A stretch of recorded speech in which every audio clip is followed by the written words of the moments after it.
کہتے ہیں کہ ایک بادشاہ اپنے مصاحبوں کے درمیان خوش و خرم بیٹھا اس مطلب کے شعر پڑھ رہا تھا کہ آج دنیا میں مجھ جیسا خوش بخت کوئی نہیں ہے، کیونکہ مجھے کسی طرف سے کوئی فکر نہیں ہے۔ اتفاقاً ایک ننگ دھڑنگ فقیر اس طرف سے گزرا۔ وہ بادشاہ کی آواز سن کر رک گیا اور اونچی آواز میں اس مطلب کا شعر پڑھا کہ اے بادشاہ، اگر خدا نے تجھے ہر طرح کی نعمتیں بخشی ہیں اور کسی قسم کا غم تجھے نہیں ستاتا تو کیا تجھے میرا غم بھی نہیں ہے کہ تیرے ملک میں رہتا ہوں اور ایسی خراب حالت میں زندگی گزار رہا ہوں۔ بادشاہ نے فقیر کی آواز سنی تو اس کی طرف متوجہ ہوا اور اس کی حالت سے آگاہ ہو کر کہا کہ سائیں جی، دامن پھیلائیے، ہم آپ کو کچھ اشرفیاں دینا چاہتے ہیں۔ بادشاہ کی یہ بات سن کر فقیر نے کہا کہ بابا، میں تو دامن بھی نہیں رکھتا۔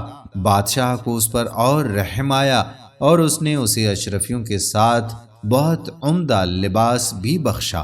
فقیر یہ چیزیں لے کر چلا گیا اور چونکہ یہ مال اسے بالکل آسانی سے مل گیا تھا، اس لیے ساری اشرفیاں چند ہی دنوں میں خرچ کر ڈالیں اور پھر بادشاہ کے محل کے سامنے جا کر دوبارہ صدا لگائی۔ بادشاہ نے فقیر کی آواز سنی تو اسے بہت غصہ آیا، حکم دیا کہ اسے بھگا دیا جائے۔ یہ شخص بہت فضول خرچ ہے، اس نے اتنی بڑی رقم اتنی جلدی ختم کر دی۔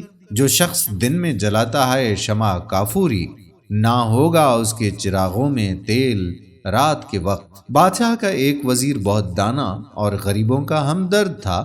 اس نے بادشاہ کی یہ بات سنی تو ادب سے کہا کہ حضور والا نے بالکل بجا فرمایا ہے، اس نادان نے فضول خرچی کی ہے۔ ایسے لوگوں کو تو بس ان کی ضرورت کے مطابق امداد دینی چاہیے، لیکن یہ بات بھی مروت اور عالی ظرفی کے خلاف ہے کہ اسے خالی ہاتھ لوٹا دیا جائے۔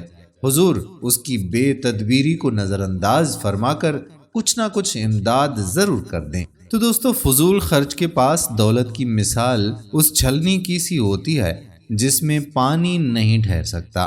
جو شخص فضول کاموں میں روپیہ خرچ کرتا ہے وہ سچی راحت نہیں پا سکتا۔